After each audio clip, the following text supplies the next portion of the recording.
नमस्कार दोस्तों। धरती के सबसे रहस्यमयी हिस्सों में से एक महासागर की गहराइयाँ, जहाँ सूरज की किरणें भी नहीं पहुँच पाती।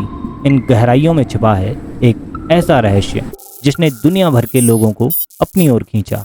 ये है टाइटैनिक का मलबा। इस रहस्यमयी मलबे तक पहुँचने के लिए ओशन गेट नाम की कंपनी ने एक सबमर्सिबल का निर्माण किया, जिसका निर्माण का उद्देश्य था गहरे समुद्र में जाकर इस ऐतिहासिक मलबे तक लोगों को ले जाना। इस अनोखी यात्रा की कीमत थी लगभग $2.5 लाख प्रति व्यक्ति।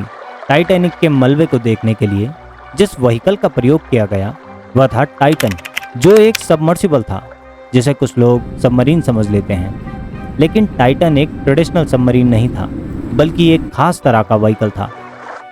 अब आप ये सोच रहे होंगे कि सबमर्सिबल और सबमरीन में क्या अंतर है। तो जहां सबमरीन पूरी तरह से ऑटोनोमस होती है, अपने बलबूते पर लंबे समय तक पानी के भीतर रह सकती है, वहीं सबमर्सिबल एक छोटे आकार का व्हीकल होता है, जिसे समुद्र के गहराइयों तक पहुंचाने के लिए विशेष तौर पर डिज़ाइन किया जाता है। लेकिन यह एक मदरशिप पर निर्भर करता है, जो इसे समुद्र में उतारने और वापस लाने का काम करती है। टाइटन भी ऐसा ही एक सबमर्सिबल था। टाइटन का उद्देश्य था 1912 में डूबे टाइटैनिक जहाज के मलबे तक पहुंचना, जो कि लगभग 4000 मीटर यानी 4 किलोमीटर गहराई पर अटलांटिक महासागर में पड़ा हुआ है। ये गहराई इतनी ज़्यादा है कि इसकी तुलना करने के लिए आप दुनिया की सबसे ऊंची इमारत बुर्ज खलीफा को 5 गुना नीचे समुद्र में डूबा हुआ समझ सकते हैं। इस गहराई पर पानी का दबाव बहुत ज़्यादा होता है, जो कि लगभग 5800 psi है, और इसी दबाव को सहन करने के लिए टाइटन को बनाया गया था। 17 जून 2023 को टाइटन ने सेंट जॉन पोर्ट, कनाडा से अपनी यात्रा शुरू की।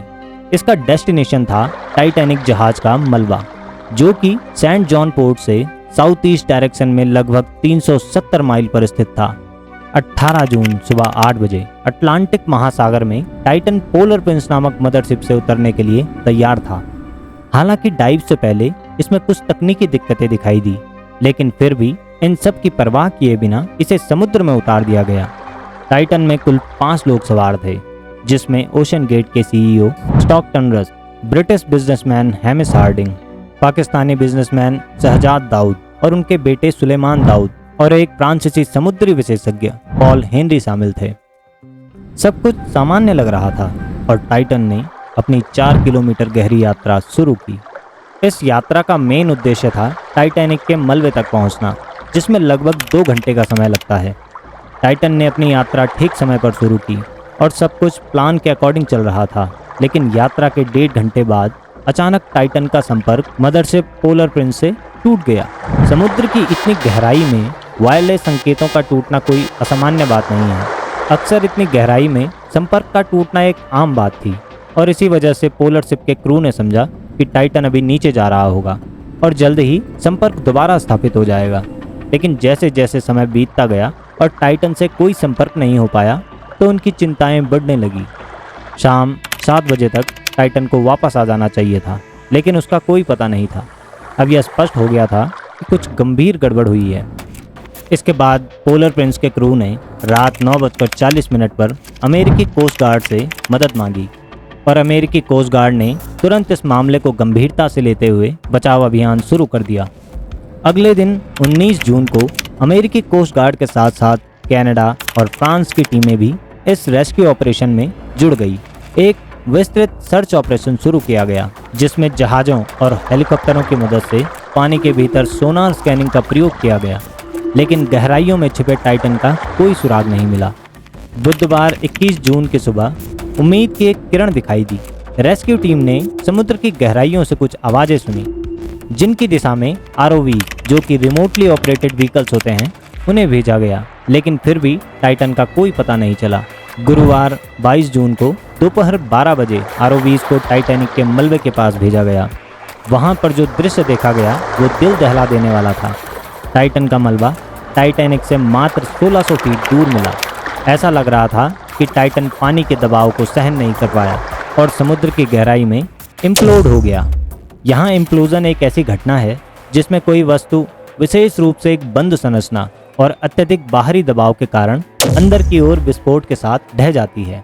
ऐसा इस वजह से हुआ क्योंकि समुद्र की गहराई के साथ पानी का प्रेशर भी बढ़ गया और अगर पनडुब्बी की संरचना इस दबाव को सहन करने में असमर्थ होती है तो बाहरी पानी का भारी दबाव पनडुब्बी को अंदर की ओर कुचल सकता है। इसकी पुष्टि अमेरिकन कोस्ट गार्ड ने की जब उन्होंने टाइटन के मलबे की पहचान की। उन्होंने साथ ही साथ ये भी बताया कि यह हादसा समुद्र की गहराई में बहुत ज़्यादा प्रेशर के कारण हुआ, जो मात्र 0.3 सेकंड में टाइटन को पूरी तरह से नष्ट कर गया। This is a complex case. Search in the water for at least 96 hours. Noises have been described as The banging debris is consistent with the catastrophic loss of the pressure chamber.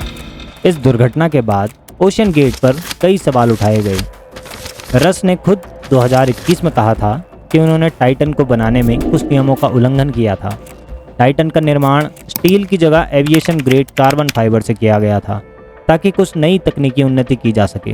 हालांकि 2019 में एक businessman ने Titan की सवारी के दौरान उसके pressure हुल से आने वाली दरार की आवाज़ सुनी, लेकिन तब इस आवाज़ को नज़रअंदाज कर दिया गया और उसे एक सामान्य तकनीकी समस्या माना गया। प्रेशर हुल वह स्ट्रक्चर होता है जो सबमर्सिबल के भीतर क्रू और महत्वपूर्ण हिस्सों को सुरक्षित रखता है।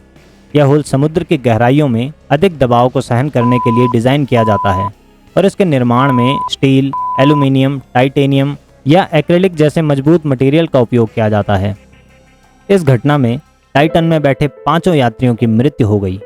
टाइटन की यह दुखद घटना हमें सिखाती है कि हर तकनीकी परियोजना में सुरक्षा मानकों का पालन कितना आवश्यक है और विज्ञान और तकनीकी उन्नति के बावजूद सुरक्षा और सावधानी की अहमियत कभी कम नहीं हो सकती।